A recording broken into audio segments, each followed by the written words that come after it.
what would you do if it's a nuclear disaster for the people between 10 and 25 miles, and found that 70% would choose to evacuate, not 20% as assumed from the 10 to 15 miles, but 70 out to 25 miles.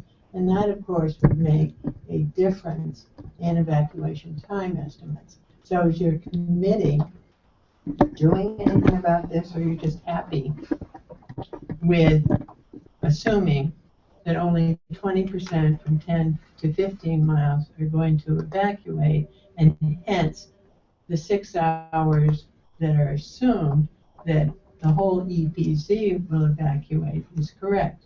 Now, this is very important because evacuation time estimates affect how many state police, what other resources will be put in place, and so the people can get out in a more timely fashion.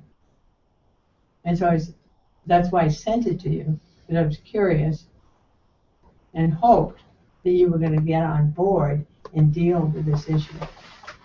Yeah, I know that's something, a topic that you've brought up in the past. It comes up every time they do the rest of it, so I know you've challenged the assumptions and considerations and results there. I did circulate that. I sent it to Aaron, and I sent it to our board of selectmen, and I sent it to Aaron whilst, so it's not just going into a vacuum there. I think you've pretty much hit the nail on the head of some of the concerns there, and I don't know if there's anything more our committee can add in terms of the issues that you raised there, and I'm hoping that you'll get some response. Well, I add, but I think, unfortunately, most of these decisions are bottom line politically based. Yeah, I saw your comment about Judge Rosenthal too, in terms of how he treats these petitions, but I appreciate your keeping us in the loop on these matters, and certainly read through them and not going into a and I hope you'll consider at the end of the meeting, unless everyone's Cinderella and has to be in bed at 9 o'clock, that you would consider the public being able to make a few quick comments at the end, because often things are brought up that might be a good idea to have a thought before leaving and going to bed. I've always said, Mary, never say. I've always said, Mary, never say never. And I think in the beginning, I'm allowed to stay out I was explaining that although I have to run things a little tighter than we've been running things just to get done, that I run the meetings too. I certainly have tried to get public comment questions as time permits. We do have to get through a number of things tonight, though. We do have to get, as I mentioned earlier, our charter mission statement finalized, because it's been going on for too many months. That's important for us to. Okay, anybody else from public comment? Otherwise, we'll Pine. Since you're offering, Mr. Chairman, thanks very much. I wasn't really prepared to do this, but we also commented on the Chapter 91 and have ongoing concerns about the way Pilgrim is portraying its site. And we've had conversations about this relative to sea level rise, but I think that there are sort of pretty significant errors being left, shall I say, on plans that are being drawn forward from the past and not reconciled. So I would suggest that it could be very beneficial for you to have a meeting where Entergy actually tells you what they're doing in terms of their response to the NRC relative to the flooding assessment that they're required to perform by this coming March. Right. And that it will include a reconciliation of their site elevation as well as the sort of mean sea level datum that they're using and the sea level rise scenario that we really need to start thinking about. So I won't put anybody on the spot tonight, but I would love to see it addressed at one of these meetings before, March 2015 comes along and we've got, well, we're not doing that because this is all we got. kind of situation. I think they really owe it to the town to give you accurate information.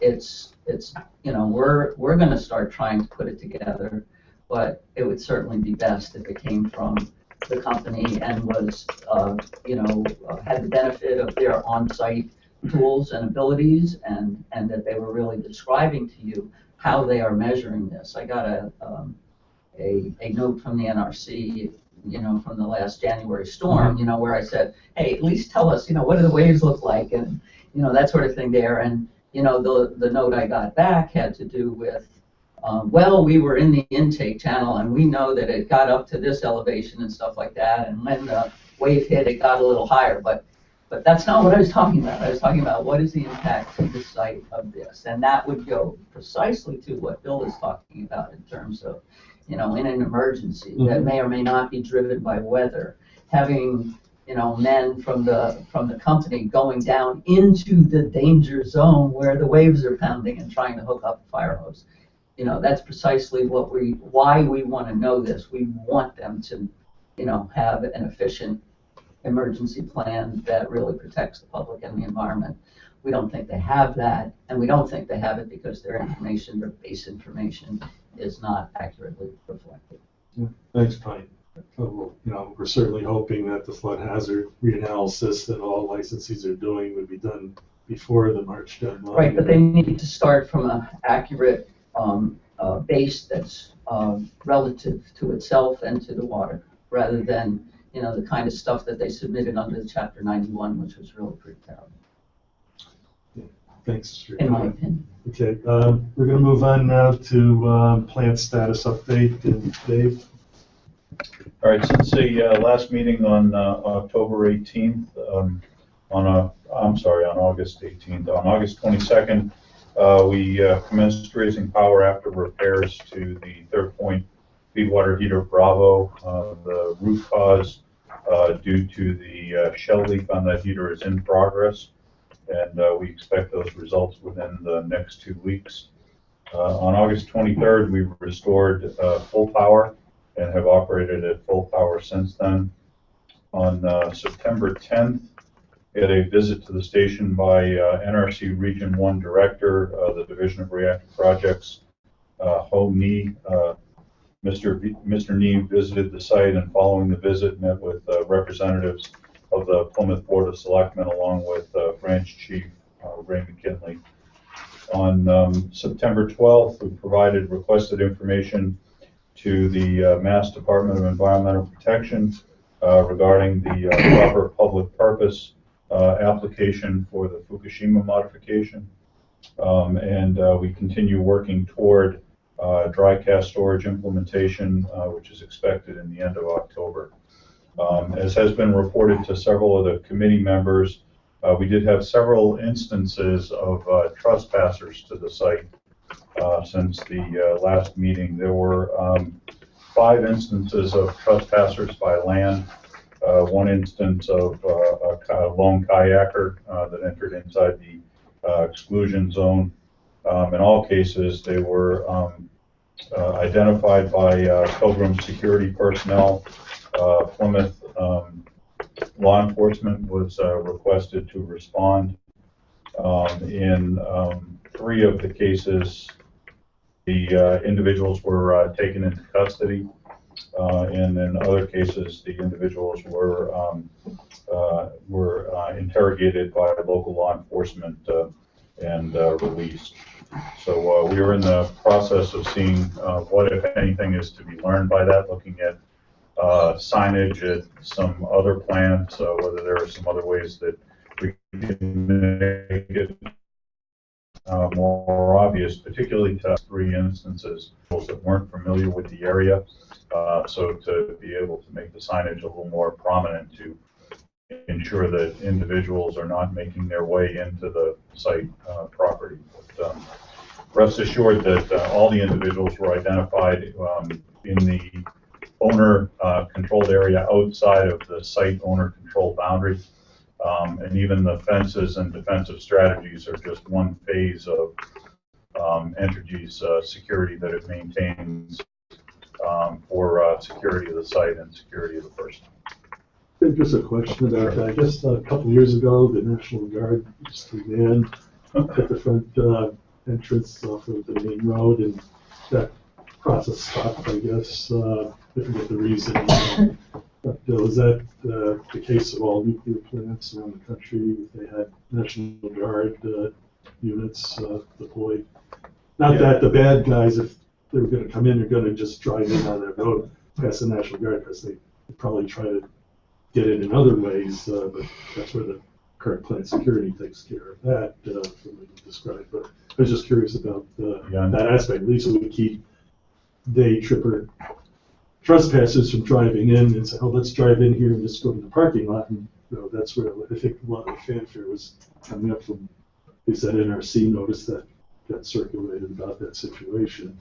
It was, and unfortunately, I don't know how other plants or their individual National Guard or how they deployed. I do know at Pilgrim it was a post 9/11 modification at the plant, and I believe it's probably been close to 5 years now since the National Guard removed the personnel from the end of the access road there, the corner of Rocky Hill Road and Powerhouse Road. I have some insight into that. I left Pilgrim in 2003, but I did spend time at Indian Point in upstate New York, also at the Fermi plant, and also down at the Millstone plant. And all of them had National Guard contingencies. In some cases, like in New York, they put the plant security people up in front of the National Guard, and they used the plant security as a tripwire for the National, to protect the National Guard, to allow the federal government's resources to be put into use. Most of them stopped within a year after 9/11. There was a budgetary concern, and thanks to Senator Murray, I believe we had them at Pilgrim for many more years after that. But after the threat level diminished, all of the sites removed the National Guards. I have a question, Dave, on the entrance. I mean, quite frankly, in the last trip that we made there in June, I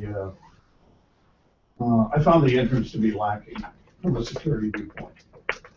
The question I have for you, in terms of the owner-controlled area and the processing of visitors and vehicles and so forth, does 10 CFR 7355 dictate what you should do and how you should do it? I read it and I didn't find it. Yeah, I'm not sure where those regulations reside, but I can certainly take a look at that. Let me ask you a little bit. You said you found the access lacking in what way? I agree with Rich. You go down the road, you go straight right into the parking lot. If there are people are going to test the system, demonstrators, activists, people that are just wandering in trying to go to the beach or whatever.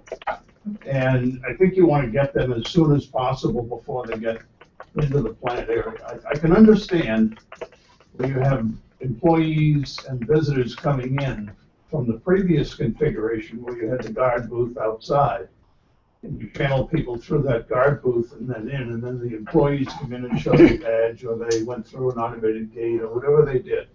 That's the way it should be, from a security standpoint, but it doesn't exist down there, and I find it very unusual that it doesn't. At that time, when the defensive strategy was set up like that, there was no site owner-controlled area fences.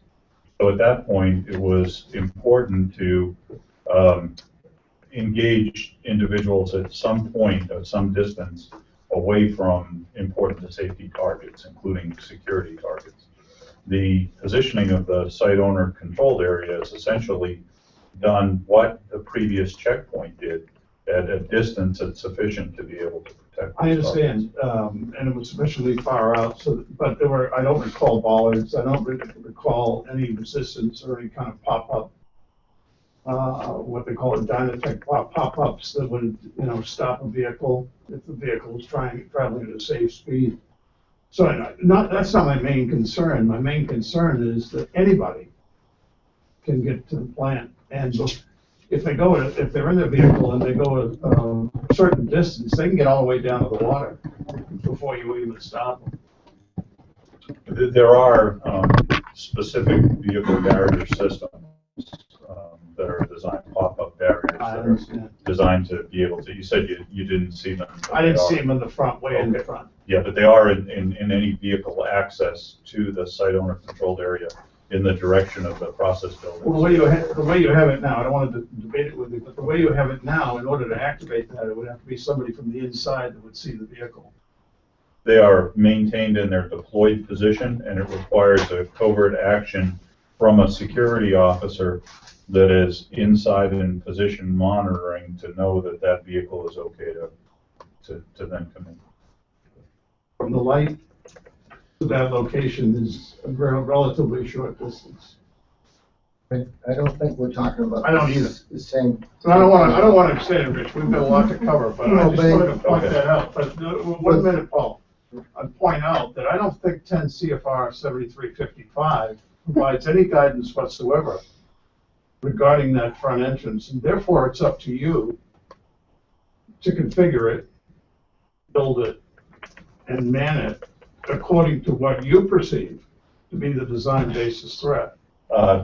That's not accurate. Not There accurate, okay. there is a specific NRC order which governs the I'm site owner's mistaken, control, I'm and sorry. I will provide that reference to you. I would love So to see that. I'll provide it to you. Okay, thank you.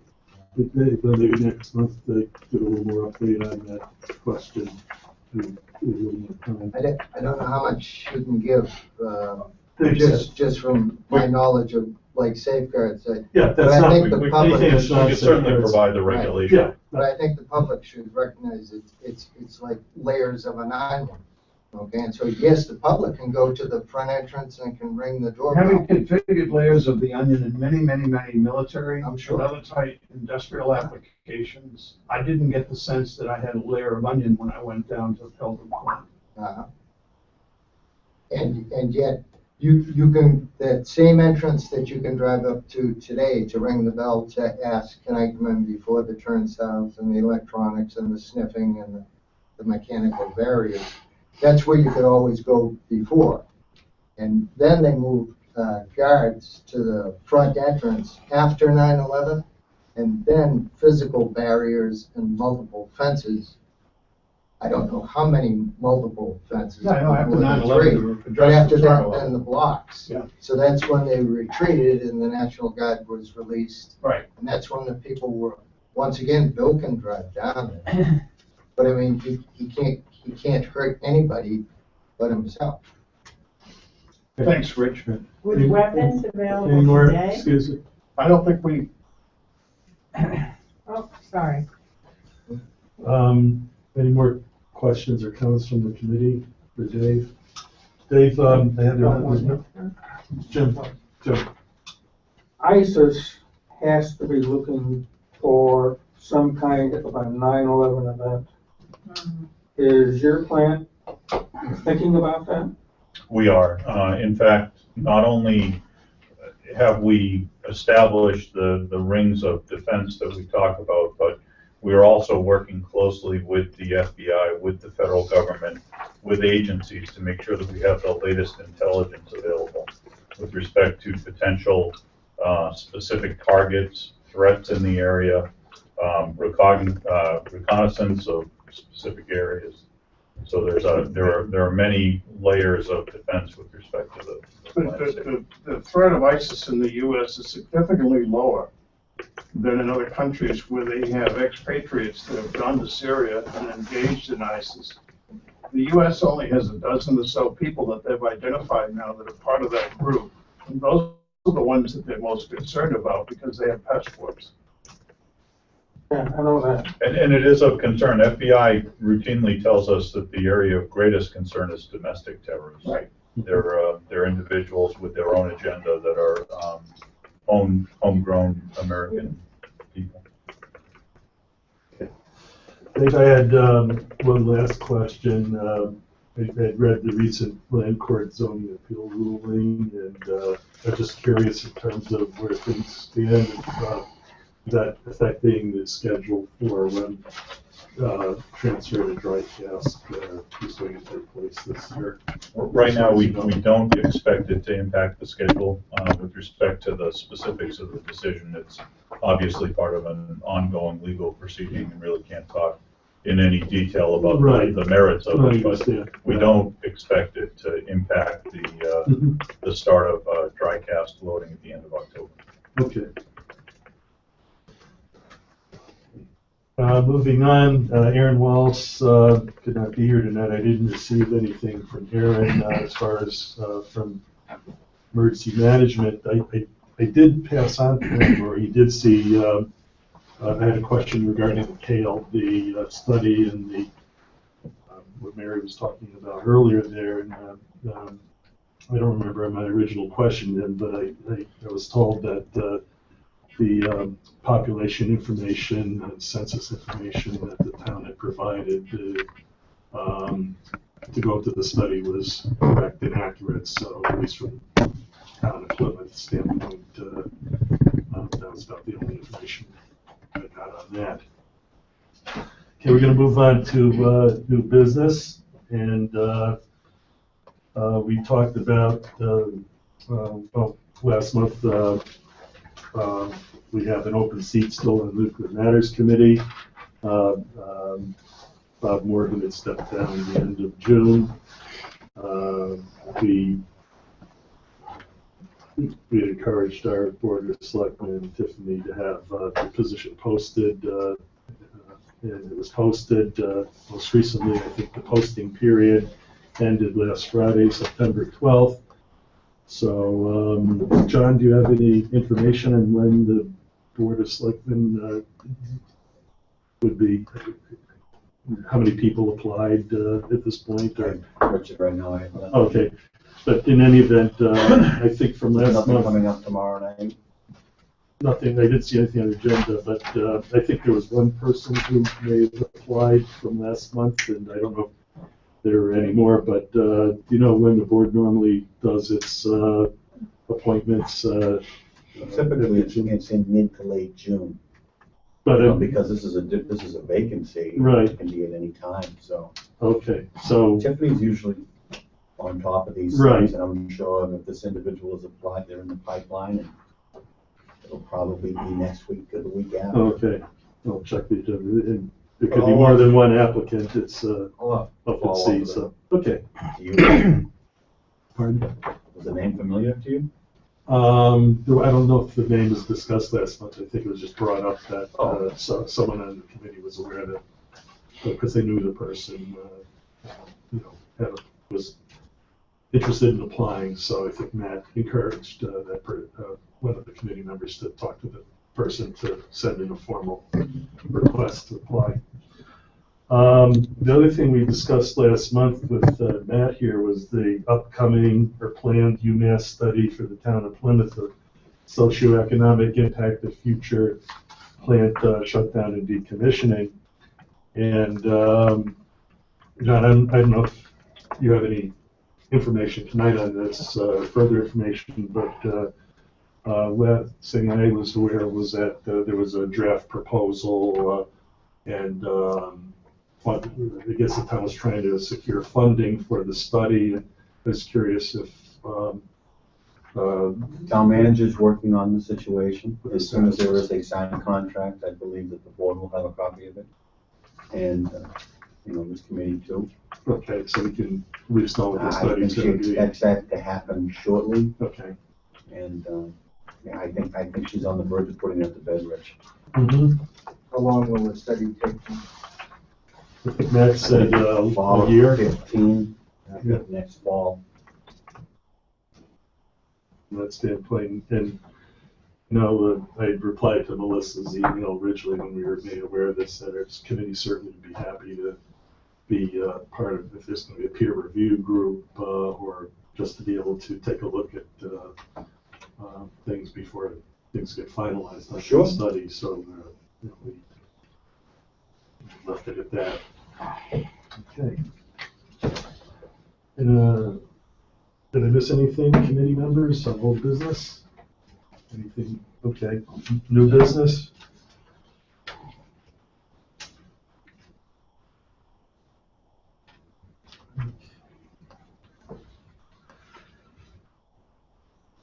I contacted Trish Mulligan. She was at the May 1st Pilgrim Annual Safety Performance Review meeting, and she was responding, for those who were there, to questions that came up regarding cancer incidents, health risk impacts, regarding Pilgrim plant operation concerns. And I had received, was copied on an email about a month ago, about right after the meeting we had last month, about the health effect allegations, Fukushima cancer incidents, and so forth and so on there. And I circulated, I sent an inquiry to the Trish at the NRC, and just to get her opinion on that, and I circulated that email reply to the group. I don't know if anyone had any questions or comments about that, but in a nutshell, Trish was commenting about the analytical methods that are used, in terms of, I'm not going to get into all that right now, but basically in terms of how the ICRP, the International Council on Radiation Protection, prefers, and the National Council on Radiation Protection based in the U.S., how they've directed how those analyses should be done in terms of populations analyses, and basically some of the cancer incidents that was seen, they've been result of improved screening methods and equipment that's available now. And basically, I think she had provided some useful information, I think, at that time in terms of her opinion there. Well, anyways, so that's, at least they felt it was good that the NRC tries to respond to inquiries from time to time. At least their technical and scientific staff. Whether people agree with that or not is another story, but at least they're not ignoring the emails and things like I saw a number of years ago. I also circulated an email on August 26th about the announcement from the NRC that they had finalized the waste confidence rule final generic EIS. I guess the waste confidence rule is now called the continued storage of spent nuclear fuel. Harry was kind enough to circulate a couple of days ago. I forwarded that committee members the generic EIS. That's about, there's 2 volumes. If you care to read it, it's about 1,500 pages. Good bedtime reading material. I actually had a chance to go through some of it. Actually, I went through the whole thing, but I didn't read it page by page. But the long and short of it is that the NRC feels that long-term storage of spent nuclear fuel in dry casks at ISFSIs, whether they're on-site or future off-site, is a viable alternative. And you can read the document and you can talk, I'm sure this is something that's going to be reviewed by a lot of interested parties, more lawsuits and so forth and so on there. So this is a topic that we've been talking about for quite some time, and certainly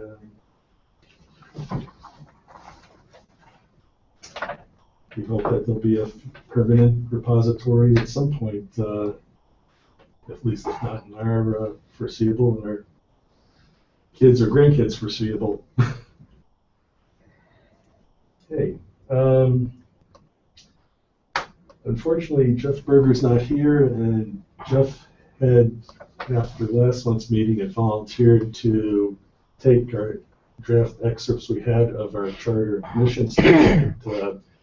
And just to recapitulate, I think in March or April, I sent an email around to the committee just suggesting it might be high time since last time the charter was updated in 2005 to take another look at this, see where we need to maybe expand it, change it in light of the fact that Pilgrim was relicensed. Now we're in a situation in terms of extended for fuel disposition and a number of other things that I had reviewed at that time. And then Rich Grassi kindly offered to take a stab at that with Bob Morgan during May and June.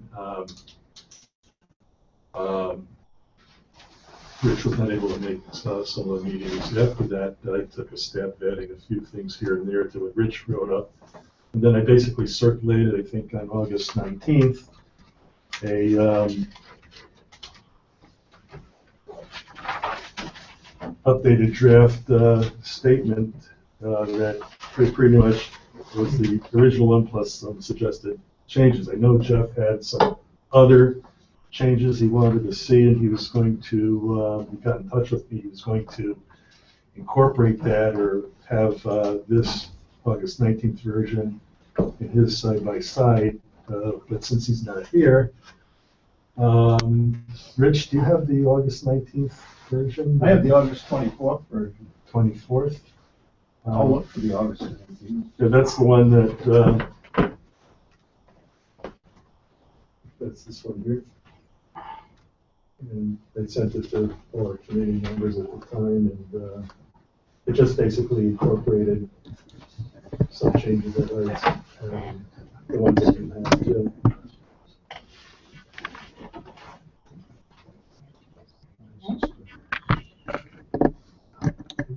I guess this would only be useful if we could put it on the screen too.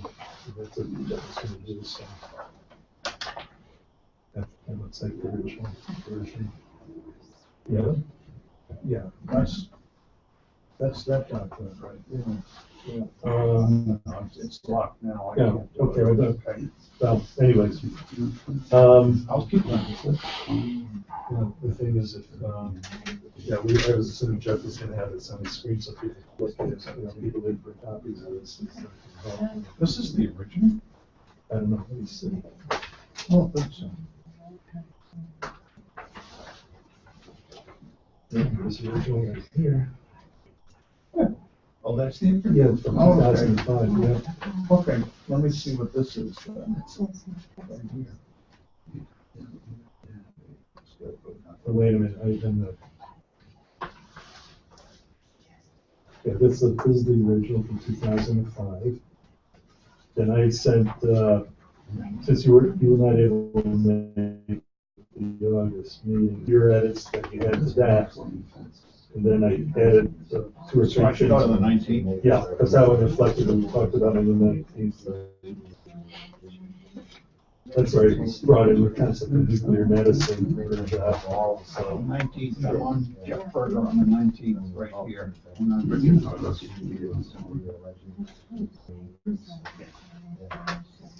okay, now that I hadn't. That's just a email communication back and forth. But I had sent to the whole committee this version here. So, it should be attached.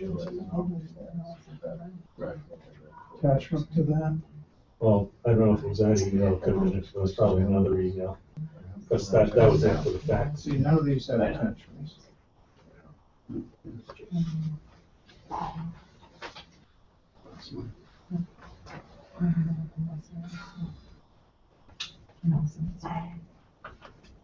But don't worry about it, Rich. Okay, Is it okay to talk in general about it? yeah, what I'm gonna do, since I'm gonna go to Plan B right now, what I'll do is, originally Jeff was gonna project on the screen from his computer the original charter, the revised draft one we had on August 19th from that meeting, which basically included Rich's suggested changes from before and some that I heard that night, plus what I wanted to see. And anybody else. And I think Jeff had some other things after that, but since he's not here, I think what I'll do is just go through, I'll just read how the August 19th draft is, and then... Yeah, it is, Rich. Oh, you got it? Good. Power of the computer. Right? Okay, that's probably... Which one do you want? Probably... Want me to put them both up and do a split screen? Well, the thing is, if we can't really televise the second. That would be great for you. I mean... Well, everyone knows that everyone's sent this to everybody, so we should all have it. Anyone, I was kind of hoping with Jeff here that we'd be finalizing this, and then Jeff would come up, who's volunteered to do a final of this, and then we vote on it, and then send it to our Board of Selectmen in October, after that meeting. So since he's not here tonight, I know we have other important changes. I think what I'll do is just take the time to just review where we are now from last month and see if Is he gonna be here in October? What? Jeff gonna be here in October? Well, that's something I'm gonna have to find out. If he's not, then we're gonna have to make some other arrangements, but, he was gonna be here tonight, and I don't know what happened. So,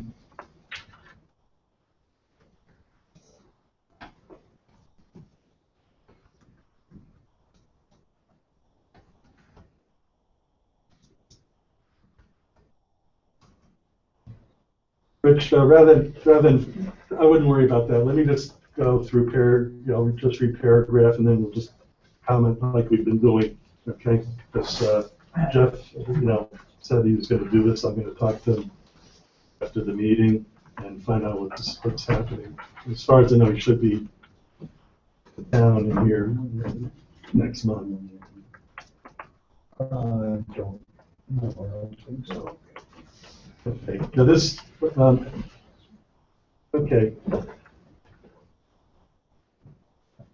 Okay, this is as of August 19th, plus any changes we talked about from the last month's meeting. Okay. Board of Selectmen shall appoint a Citizens Advisory Committee consisting of no less than 5 members for the purpose of assisting with policy development and advising the Board of Nuclear and other matters associated with the continued operation and the future shutdown and decommissioning of the Pilgrim Nuclear Power Station. The committee will also advise the Board on nuclear matters pertaining to other activities taking place in the town of Plymouth, such as nuclear medicine activities at the Beth Israel Deaconess Hospital facility. So that was what we discussed for that opening paragraph last month. Does that sound okay right now? Anyone have any comments about that? No? Okay, moving on. The second paragraph remained unchanged. The committee will regularly communicate with the... John, if you happen to hear something that you'd like to see, let me know. The thing I would say in the first paragraph is nuclear medicine activities are not just at Deaconess.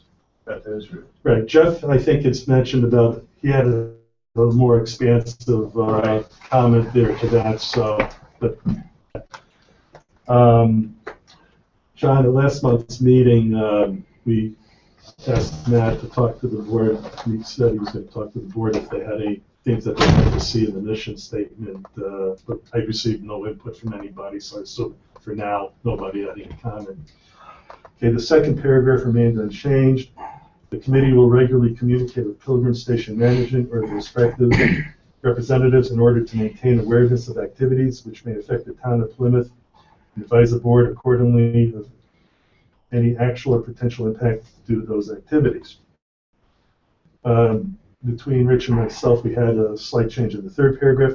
The committee will periodically interface with the town of Plymouth's emergency management director to assess the adequacy and operational readiness of the town's radiological emergency response plan and participate as observers in scheduled drills and exercises. I don't think anyone had any comment or change to that. The next paragraph, Rich, you made the bulk of the change here. At the board's discretion, the committee will participate in open discussion and presentations relating to operations associated with the Pilgrim Station and determinations of the safety and security of the Pilgrim facilities. In addition, the committee will liaise with and monitor the appropriate state and federal agencies to provide the board with timely information regarding the plant's safety and security during all types of planned operations, and report any suggested or potential changes to emergency evacuation from the town emergency planning. Okay. Next, the committee will monitor any current or future plans for expansion or use of the Pilgrim property for other purposes of accommodating additional electrical generating equipment, or for including the storage and transfer of high or low level nuclear waste byproducts above those limits currently licensed. I put an asterisk in with a comment at the bottom, because this issue came up more than one occasion earlier this year. The Nuclear Regulatory Commission currently restricts a nuclear power plant from receiving spent nuclear fuel for on-site storage that has been generated from another off-site nuclear power plant facility. So that was just to clear up any ambiguity in what's in that paragraph. This is something that I suggested last month. New paragraph. The committee will monitor the technical, regulatory, and economic developments that pertain to nuclear plant shutdown and decommissioning, and will advise of emerging trends and issues. And lastly, the committee is advisory in nature and shall report to the Board of Selectmen, who shall remain without diminution, I can't even pronounce the word, diminution of authority.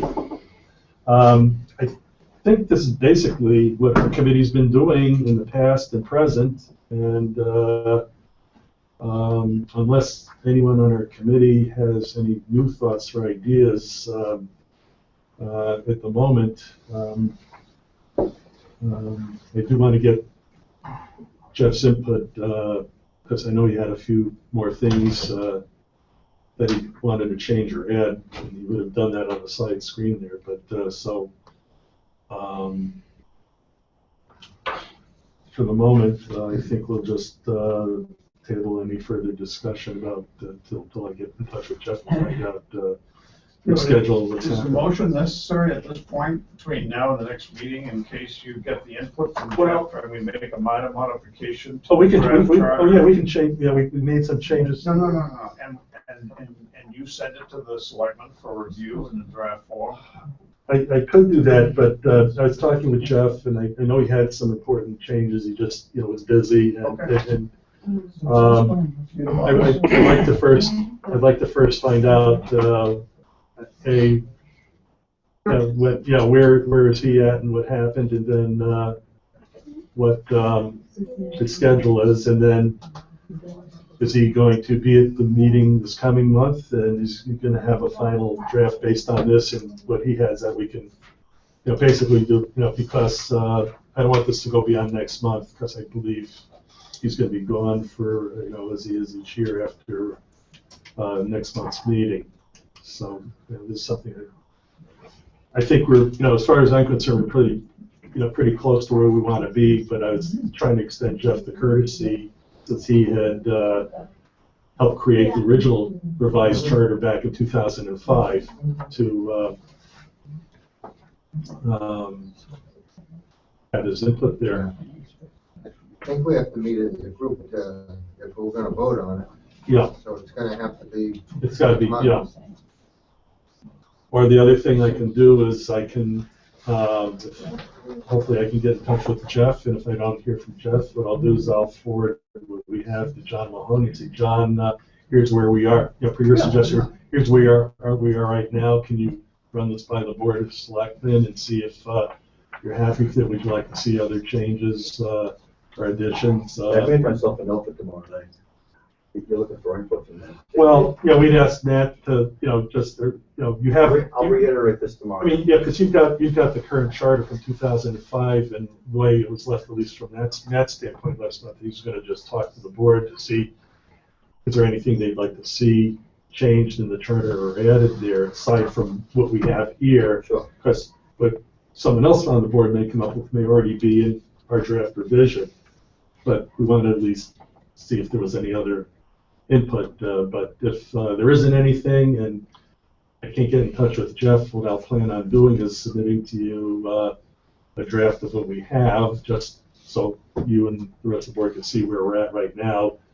It's not finalized necessarily, but then they jog the memory for the Board of Selectmen members. That, oh yeah, now that you mentioned this, what about that? So I want to at least try to get in touch with Jeff first, and then appraise the committee on, you know, where we're at there.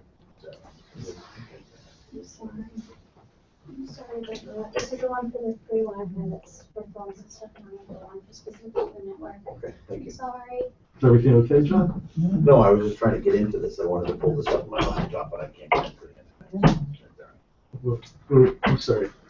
The document that you have, I couldn't get into the internet. I don't have it saved to the laptop. I wanted to pull it up on my screen so I could look at it and see what's going on. That's okay. It's short, but basically I was reiterating what we talked about last month in terms of the discussions, and this was the clean working version. Had Rich been able to make the meetings, he would have been presenting the same pretty much too. So last month. I got a question. Yeah, sure.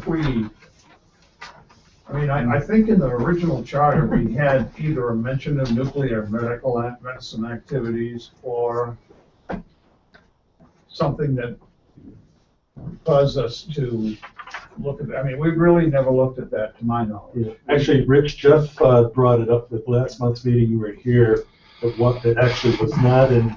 We had a person on the committee who worked at Jordan Hospital, who was in charge of their nuclear medicine. He was on the committee back in 2005, and he was sort of a liaison too. And Jeff brought up the point about we should be thinking about just not Pilgrim, but beyond Pilgrim too in that regard. So that's the sentence from last month's meeting that I took a stab at here, just putting that in about. But it doesn't have to be nuclear medicine activities just at Beth Israel. It could be, as you're saying. And I think that Jeff had commented to me after the meeting that after we saw this, that it should go beyond just Beth Israel. Chuck, We could certainly. Mr. Paul and Mr. Rich had a discussion before the meeting began. We were talking about exactly that, and the fact that these devices have cesium chloride. And that the cesium that is in the nuclear medicine devices, that is essentially encased in steel in the device itself, the cesium that's in there is just as lethal as the cesium that would be a byproduct of the fission process. Cesium-130. 137. Is the same cesium-137. Correct. Rich, let me just read, if I may, this one sentence here, because I was using BID as an example. I said the committee will also advise the board on nuclear matters pertaining to other activities taking place in the town of Plymouth, e.g. nuclear medicine activities at Beth Israel Deaconess Hospital. But I wasn't trying to limit it to just, I was using that as an example. Well, I would just think, having surveyed these in various hospitals and medical institutions, we look for things like compartmentalization, access control, storing the devices in a controlled room, shipment and delivery procedures and all that. We should, I think we should, if we're going to be dealing with the plant like we're dealing in the minutia, we should be dealing with these other local agencies as well. Just to find out, we don't even know how many there are in Plymouth. Not bad. Mass is an agreement state. Excuse me? Massachusetts is an agreement state, so Mass Department of Public Health. They would have it. They have to have it. That's right. Yes. That's right. I think we should become aware of that, much more aware than we have in the past. It's done in form in the current draft version there, and assuming if this stays as it should, and our Board of Selectmen would like to see this in the revised charter there, then it's something that'll be another thing for us to stick our noses into. Yeah, if they're going to try and build a dirty bomb, they're not going to go to Pilgrim. They're going to Beth Israel or some other location where they can get a small amount. Mm-hmm. Okay. Any other comments at the moment on this? I can get rid of this, right? Yeah, thanks, Rich. Thanks. Thanks for bringing it to. Okay. Moving on, why don't we get into our previous month's meeting minutes? Your copies from there? Yeah.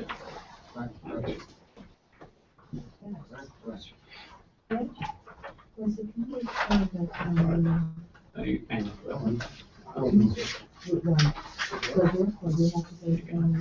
Is this the same thing that you circulated by your input point? Yes, except it's had as Mr. Rothstein. Except what? Mr. Rothstein has provided input into it. Oh, On the one that was, the Chuck circulated, it didn't have. They're minor edits. So, wait a minute. because we don't have. Excuse me, was there a question? No, I'm sorry. Mary, you got a question? No, I asked whether the committee was formed by town meeting, and if so, to change the charter, would you have to go to town meeting? It was just I think from what yeah, that's a good thing. Let me just break a moment. I think we reviewed some documents Ted Boatson had provided to Rich from back in the 1980s.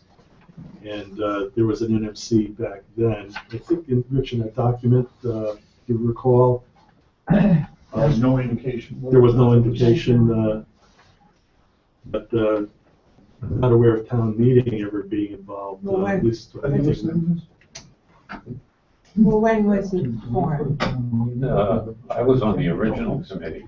Is the status The of the Board of Selectmen asked for volunteers, and they wanted to have a 5-member committee. And there were like 3 people that volunteered. So then they went out and asked for another round, and then they had 11 people submit qualifications. Well, Everybody went before the board and gave a little synopsis of why they thought they should be on the committee.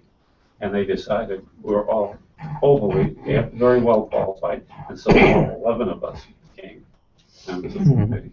Chuck, I'd have to agree with the history there from the standpoint of the current charter for 2005 most likely reflects the past before that, where the Board of Selectmen appoints a Citizens Advisory Committee consisting of no less than 5 members, assist, blah, blah, blah, that the committee is advisory in nature and shall report to the BOS, who will remain without diminution of authority. So we work, as you've said many a year, Paul, at the behest of the Board of Selectmen, and at least as far as I can tell, Doesn't look like it went through town meeting. I strongly doubt that.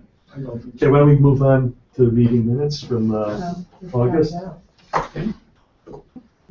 We had a quorum consisting of the chair, Mr. Rothstein, Mr. Simpson, Mr. Ady, Mr. Smith present. Mr. Berger joined us later at 7:35. And we recognized Mr. Muratori sitting in for John here. There were no members of the public present, so we had no public comment.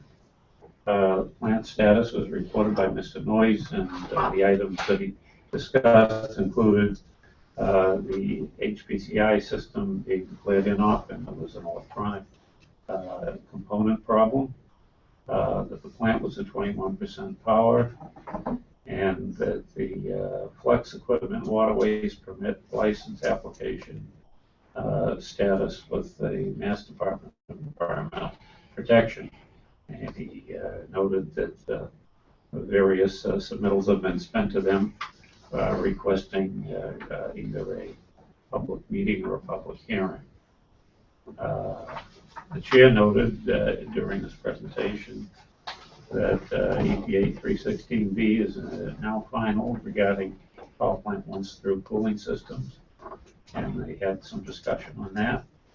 And we also talked about the Cape Cod Times ad paid by Energy, enumerating the $145 million contribution each year to the local economy, and they broke that down by the various items in that presentation. And Mr. Smith noted that the committee in 1988 had done a report on the socioeconomic effects of the potential closure of the Pilgrim plant. We had an update on Mr. Wallace on the emergency management. Mr. Wallace couldn't attend, and there was some discussion on Mr. Rothstein's discussion with Aaron. And one of the topics they discussed was the Fukushima lessons learned, National Academy's report, and we've had some discussion on that tonight. Can I ask just, not a revision, but just we're sorry Mr. Mahoney wasn't with us at the presentations last month because. I really wanted to be there for that one. No. But there was, and there was some differences between the Entergy estimates, or the advertised amount coming into the town, the local area versus our estimates, and from the 1988. Some of it was due to age, some of it is due to economic multipliers. The committee, though, we all agreed it was over $100 million, whether it was 145 or 115. It's a significant amount, and that's what we determined.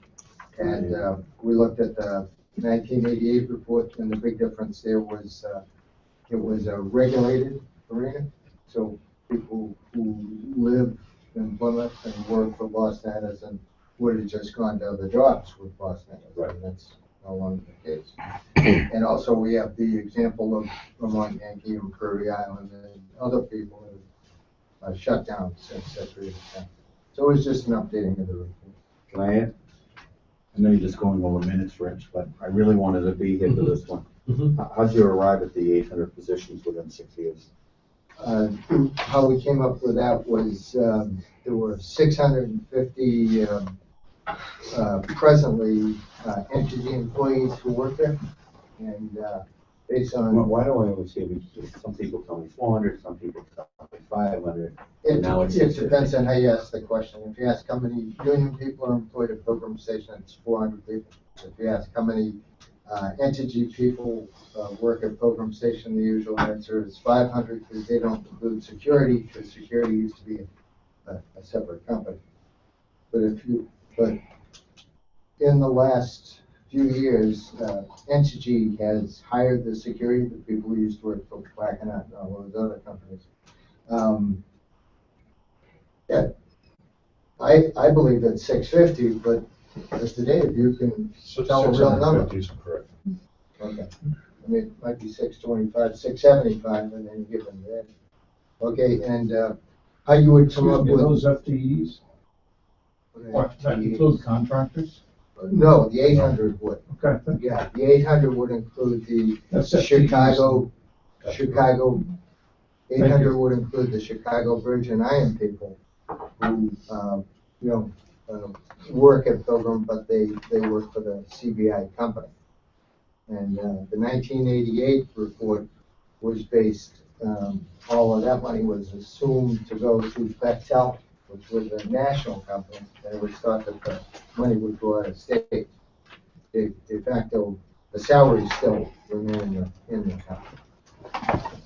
So there really wasn't much difference other than the updating, and you can see agreement on the number.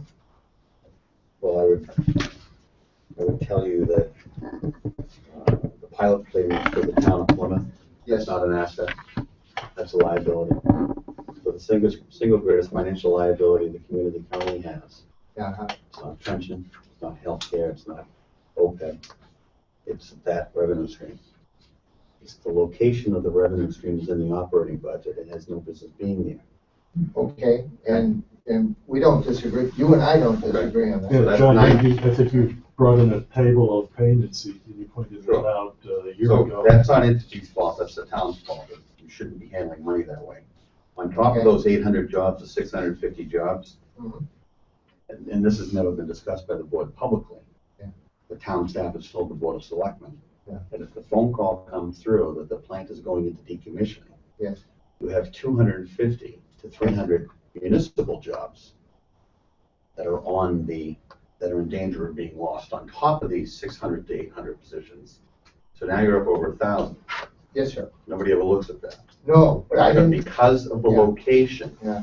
of the revenue stream. Yes. It was outside the budget where it should be.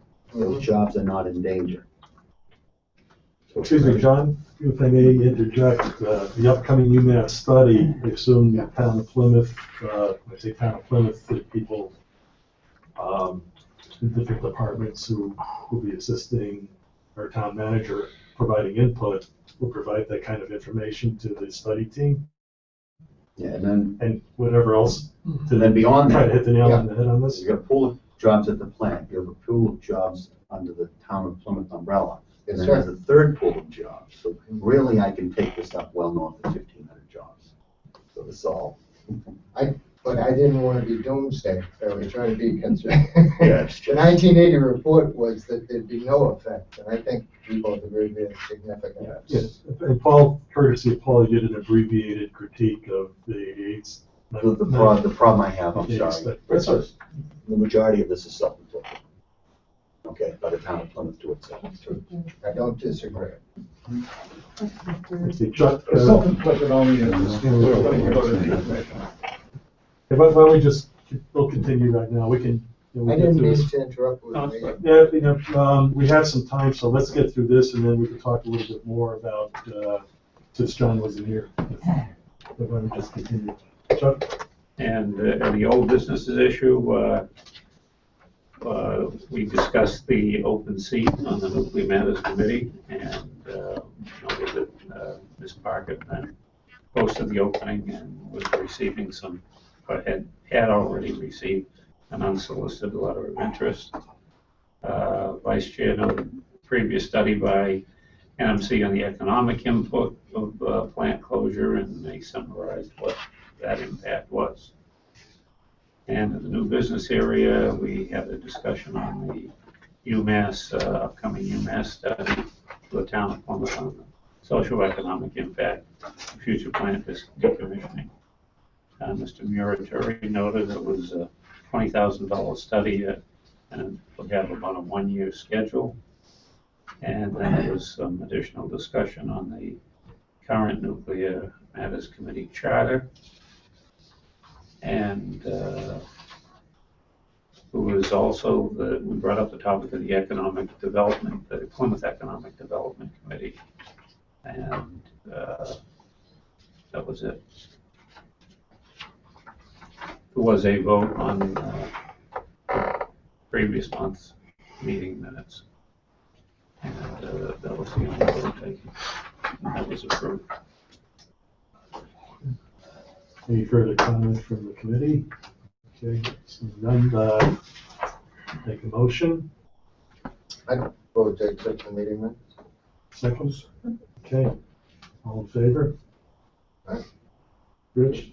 I was absent. Oh, that's right, okay. Unanimous with those who can vote. Yeah, John, why don't we just, do you have any other further comment, or Rich, on what we were just talking about regarding? I got a question for John. Sure. Is $20K for a 1-year study, UMass sound reasonable? No. I don't think so either. It doesn't remain, where would we get that? Huh? Would you read that? You look. It was right in the, That's what Matt had. That's what Matt had, he said it was $20,000. Mass Territory. On the second page. Here. Is the town or entity We, paying? we have no, I believe the town, but we have no further information than what we've heard, what we heard last month on this. We had a number of questions, but The town. Matt was only able to answer what he could answer at that time. It was the town's idea 20K? to have a study.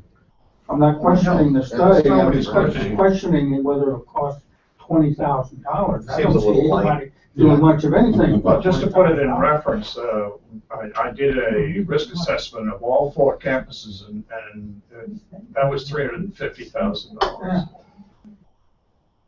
Well, last month I asked if we could see a copy of the proposal that's being worked Yeah, on. right. So we haven't seen anything as a committee, so Okay, till we see something, if we're asked to see something, could I make a motion then regarding meeting minutes? Just strike the amount. Because it doesn't matter to us. Okay, there will be a The study. meeting minutes are accurate if that's what John said. I just questioned whether John had any idea what he was saying. no, John wasn't here. Matt, Mayor. Matt. Or maybe he said 20, it could have been, as possibly, maybe he said 20,000 has been raised thus far, and the town is, I know he said the town is trying to find the funds right now, so, that could have been, you know, maybe it was a misquote, or just, we didn't hear right. But, Rich? If the town is gonna put up an RFP out, why is it a UMass study? I think from what we were told that, because I had received that original email from Melissa, actually, that I circulated to the committee. Let me just pull it out here.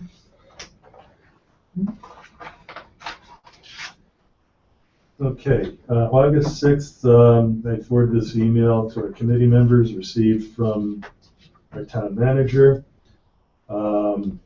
Last evening, this is Melissa. Last evening, I spoke to the selectmen about a study the town is commissioning through UMass regarding the socioeconomic impacts of the decommissioning of the plant. I'm pleased to hear that conducting this type of study is something the NMC has supported for some time. Although Lee Hartman and Lynn Barrett will not be able to attend your meeting, I'm sure that Selectman Mahoney, as your liaison, will update you. If the team from UMass has any technical questions or the like, I would be so pleased that the Nuclear Matters Committee would be willing to assist them. And I responded at the time. Doesn't answer my question. Well, Why, if we're going out for an RFP, which is supposed to be open? no, Rich, you're jumping the wrong way. I don't think they're going out for an RFP. I think UMass I don't know the history of why UMass was selected to do this study, but my understanding is that they were asked to put together a study proposal to give to the town, and the town, someone's gonna have to approve it. I'm just curious. No, and then. You said earlier they were gonna go out for an RFP. Did I say that? Okay, then. I didn't hear Rich say that. No, I said. Well, I'm hearing things. It's okay. No, I mean, this is all, basically, I could.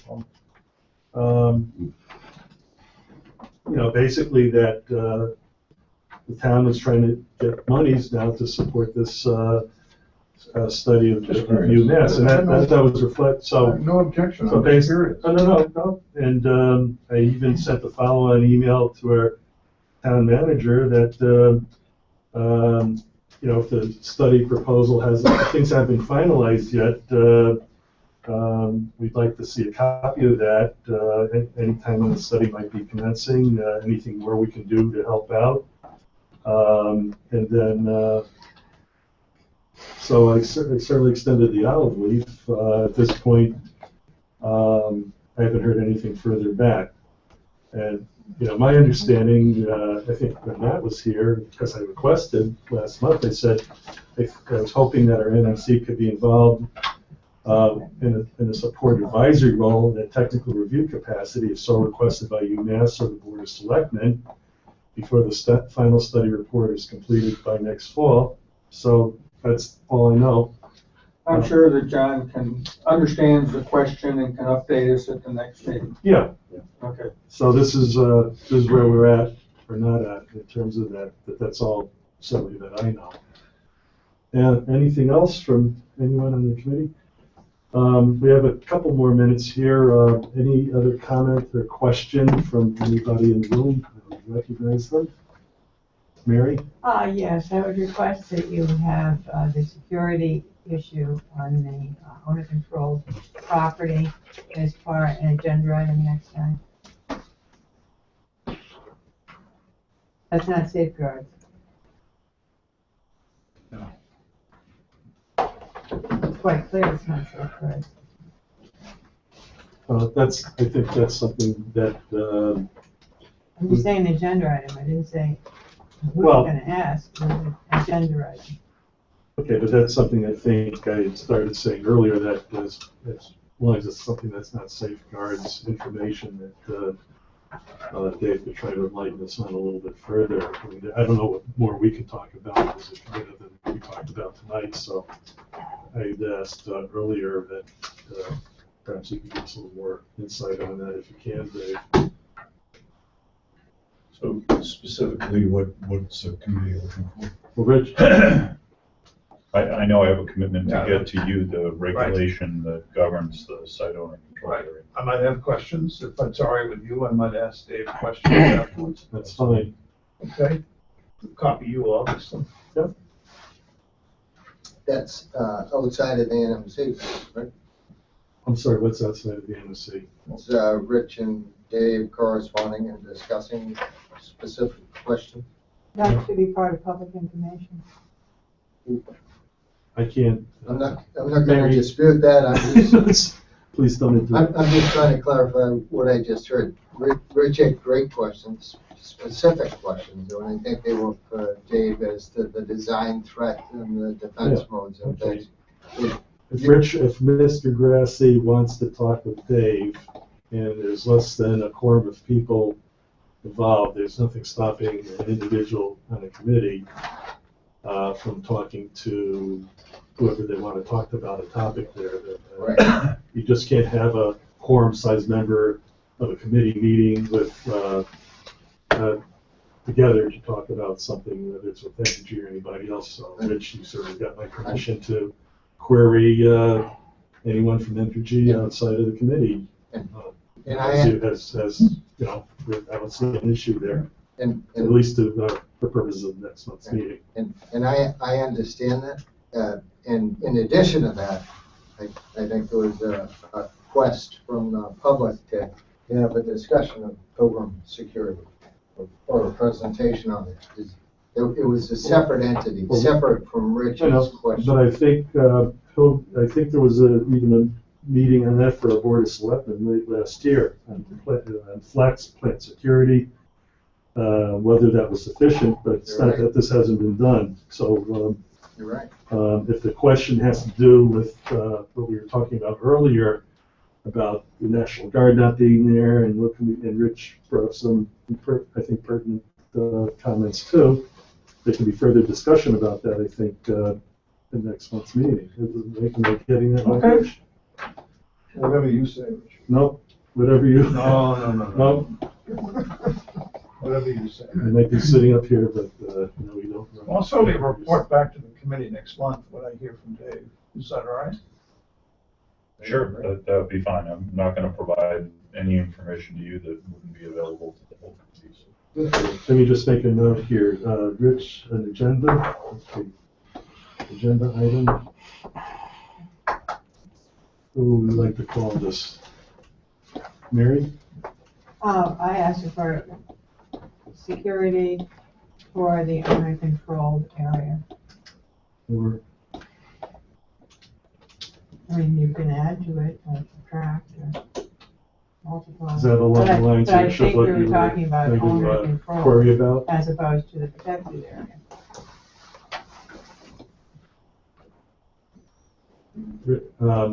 Is that something, Rich, that when you try to make some inquiry there, that you could give our committee an update? Yep. Okay, so I'll put that as an agenda item. It's been a national issue with Calvert Flexing. Okay, thanks, Mary. Yeah, I noticed it when I was down Okay. Anything else from anybody? If not, put a motion to adjourn. there. So, motion. Second. Okay, everyone's raised